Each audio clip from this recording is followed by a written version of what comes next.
Hello, NBA fans, and welcome back to another episode of the NBA The Week That Was. Today, we'll be continuing the Good, the Bad, and the Ugly series with the Warriors. Today, with me, I have another guest. His name is Tenmei, and he's a Warriors fan. Introduce yourself, Tenmei. Hi, everybody. I am Tenmei Panchpur, and Raghav and I are friends from Stevenson High School, and we've been friends for about 2 years now. Thanks for being here, Tenmei. So let's get right into it. Um, Share your thoughts about the Warriors. How did they do this year? so this year it was a rough year to say the least, but I'd say a few good things that came out of this, or one of the best things that we found out of this, was the development of Eric Pascal. Because being the 41st pick, you don't expect too much out of someone from that position or someone drafted at that position, but he became a meaningful contributor on our team, averaging around 14 points per game and shooting on decent percentages. So he was a meaningful contributor to our team, and being at the 41st overall pick, I'd say it was a steal. Definitely. I have to agree with you. I feel that Pascal's development is key. Just him winning two championships in college with Villanova, playing with other NBA players such as Josh Hart, um, Jalen Brunson, of course, from our high school, and Yeah. Dante DiVincenzo, all these players, just like that experience of getting two championships, honestly made him a steal at the 41st pick because honestly, experience is key in the NBA. And he was, and more NBA ready than his peers in this year's draft class. I honestly feel he's a top 5 rookie this year just because, he's a great scorer. He learned how to play with others in a way. Like, okay, this is looking forward to the next draft, but Anthony Edwards in Georgia, he's like the only good player there who's going to make the NBA. He's not going to be used to playing in a team setting. While Pascal, he really learned how to play in the team, and landing up in an organization with the Warriors after being in such a good situation in Villanova is really good for Pascal and just the Warriors in general. Finding that sixth man who's like your streak scorer off the bench. That's the role I feel Mhm. Pascal will eventually develop into. Yeah, the spark plug off the bench, Exactly. just there to come in, score some points, get when the starters get rest, and then let the starters do their thing when they come back. Exactly. Any other players you feel stood out this year? I feel that. Sorry, let me just say that I feel that this year the Warriors it wasn't really their fault. I honestly expected them to make the playoffs as the fourth or fifth seed coming into this year, given the fact that Steph Curry was going to be by himself this year. Not by himself, but in the sense that he lost Kevin Durant and Klay Thompson, but he got injured, and I just felt that injuries really just derailed the Warriors. It wasn't the fact that they didn't play well. It was just the injuries that really cost them. They were forced to play G League players in an NBA setting, Yeah. which isn't always ideal. So I feel that was the biggest issue for the Warriors this year. But I still feel that it gave some players such as Pascal and others to grow. So who are players you felt like grew because of the situation they were put in? So one of the players who hasn't been that good in the past, but really became a serviceable player for us, was Marquise Chris. When he was with the Phoenix Suns, I feel like they didn't use him and use his skill set the best that they could. But the way that Steve Kerr utilized him in our system, he just made it so that Marquise Chris could play to his abilities, to the best of his abilities, and just do what he can do best, and not be required to do like things that he's not that comfortable with. Like I feel he's a good rim runner. That's his biggest, like Mhm. his best ability as a rim running center. Like Clint Capella is for will be for the Hawks and was for the Rockets. A role similar to that. He has hops. He's a good defender. But Phoenix, they were just utilizing him as an all around offensive player, which isn't his strength. While Steve Kerr understood that, let's play him in the role he's suited for. Mhm. Another role player I liked for the Warriors this year was Jordan Poole. What do you think about Jordan Poole? So I'd say he's somewhat like a. You mentioned this in your Detroit episode, but he's kind of like a Luke Kennard, just there to like score some points off the bench. He's a good shooter, or a decent shooter right now. He can obviously get better, but he's just a good player that has room to grow. I feel like he can become a decent 3-and-D player.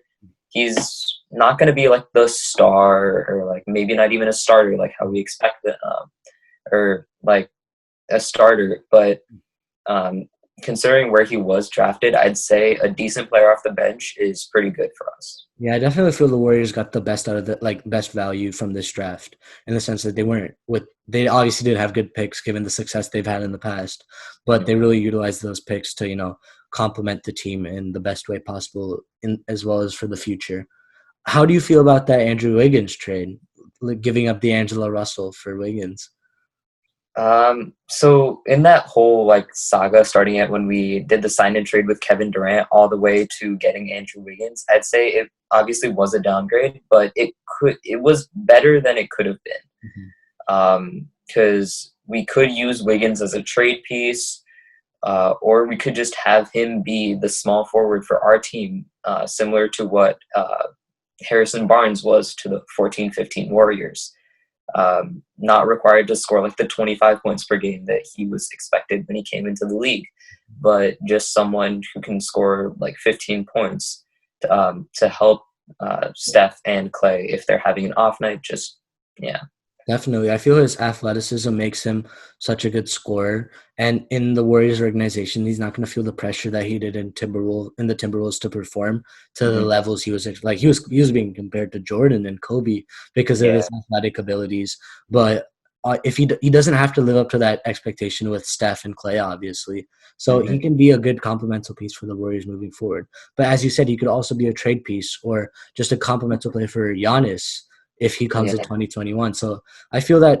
What do you think about Giannis? His odds of coming to the Warriors in 2021. I think it really depends on how the Milwaukee Bucks do this season.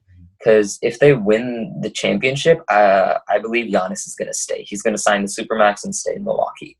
But let's just say the Clippers or the Lakers win the championship, then I think that increases the chances of the Warriors getting him.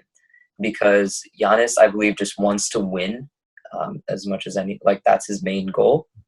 And I feel like if he understands that he can't win in Milwaukee, then he'll go to wherever it's the best fit for him, which I feel is the Warriors, since for his play style, it's best for him to be surrounded by shooters. And what better shooters than Splash Bros? Exactly. And not just you already touched on the court, but off the court, I feel Giannis we've seen him develop a relationship with Steph Curry in the Hmm. All-Star game. And just, I feel that they've been, like meeting up and just, building a relationship. Steph's been trying to do that, Hmm. understanding Giannis's good fit with him on the court. And obviously the Warriors organization, who doesn't want to play? They just built the new stadium. They Hmm. have a winning culture there, while other teams might, like the Knicks. That's a bigger stage, I feel, than San Francisco playing in New York. But no one really wants to, play up for just that horrible organization with no winning culture and just a bad overall team morale. While the Warriors, even though they didn't do well this year, they still, I feel, had a good positive outcome in the sense that they continued to build their culture with the different players and just continue that, mantra of strength in numbers in Hmm. Golden State. So I feel that Giannis would be a perfect fit for the Warriors. And as a Warriors fan, I think you should really hope for Giannis to lose the finals this year if he makes the Yeah. finals, of course, and end up in Golden State in 2021. Hmm. So what do you think about the 2020 draft that will be soon?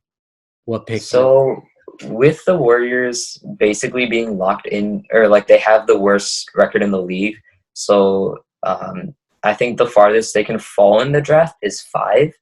You're right. And there are still like really good players at 5. Like there's going to be Big O, like how you talked about in the Detroit episode. Cole Anthony is going to be there. Killian Hayes, Denny Avida. Avdia, Yeah, Avida. Yeah. Avida. Um, so there's going to be good players that can like complement the Warriors.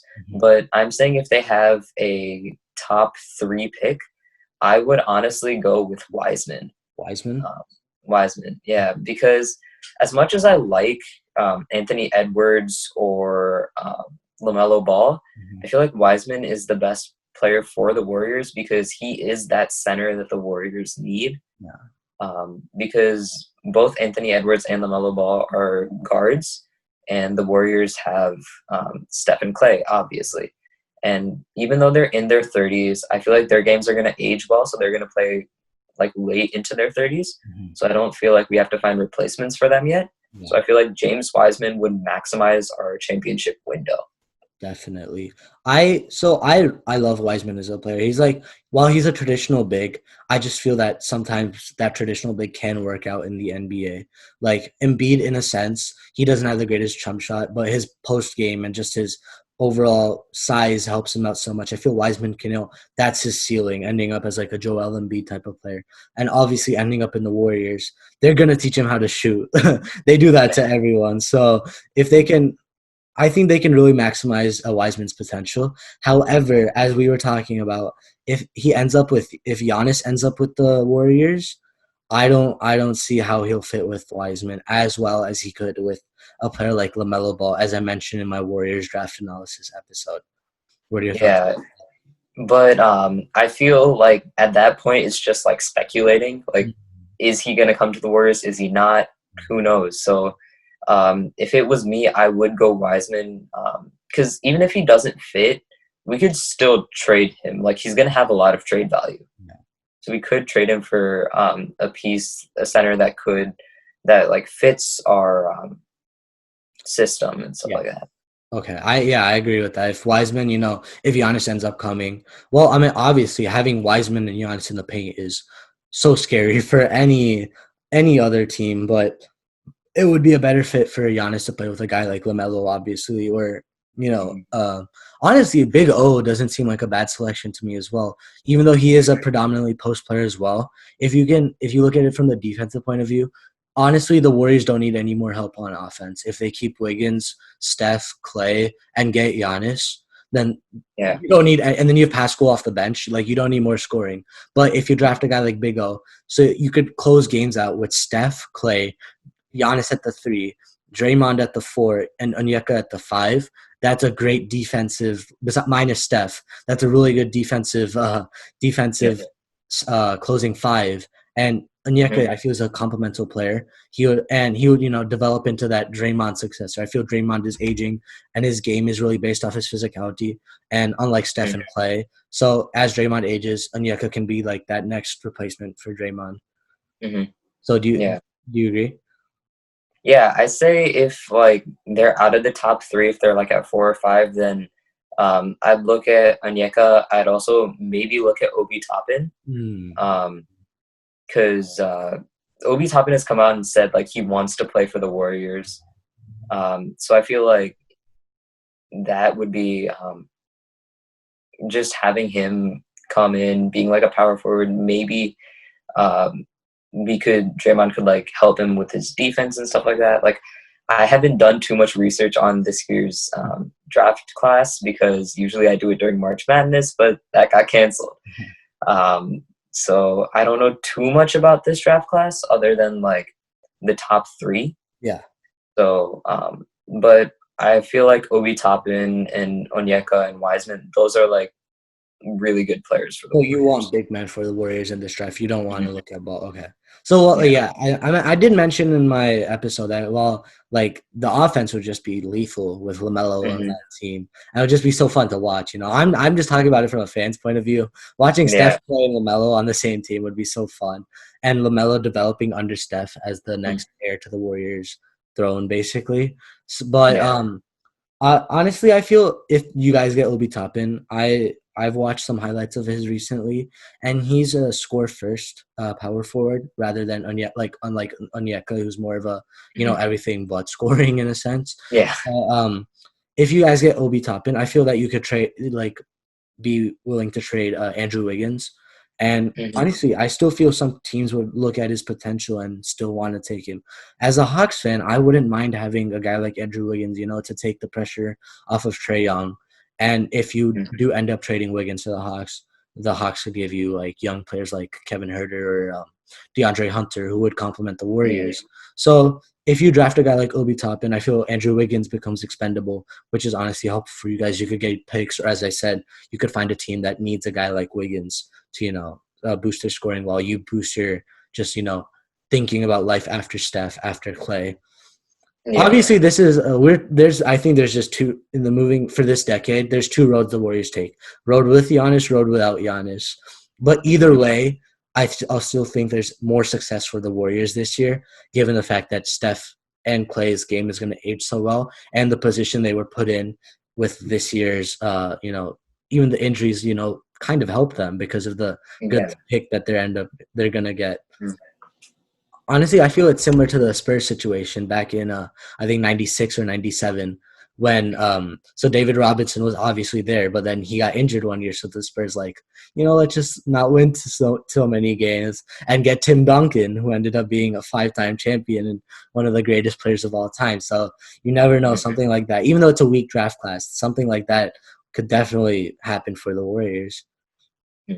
Yeah, the only thing I have with against LaMelo Ball Mhm. is assuming we start him at shooting guard as like a playmaking shooting guard, and then move Clay over to the small forward, because I believe he played some small forward in 18-19. Mhm. That would be a horrible backcourt defensively. Yeah. Like teams like Portland would just rip up that backcourt. Exactly. And it would just be really rough for the Warriors on defense. Offensively, they would be set, Yeah. but defensively, Yeah, that's the thing. The statement is defense wins championships, and drafting LaMelo doesn't really help towards that. yeah. So let's wrap it up here. Any final thoughts you want to share? Yeah, it's just like one thing is, even though Draymond he's still like a really good defender. I'd say he isn't like, this is what I say is like kind of bad with the Warriors this year and like in the upcoming years. Draymond is on a roughly 4-year, $100 million contract, which with the way that he's playing, obviously defensively, he's still really good, but I feel like his game is going to get worse and worse as he grows older because he's around 30 right now. So I feel like he's going to be he's not going to live up to that contract as much. And then so in the future, the Warriors are going to have to like deal with that, because I think he's getting paid somewhere around like 27 million in his last year. Yeah. So yeah, I agree. Draymond, he's not gonna age well. So that I think that's just one negative. That's honestly the only negative for the Warriors moving forward. This year, even though it was a very big step back from how they ended this decade, I honestly it's just gonna help them moving forward. Minus Draymond, everything else for the Warriors is looking good for the future, especially if they get the Greek Freak Giannis Antetokounmpo. All right. Yeah. Thank you for being here, Tim. Yep, no problem. Anytime.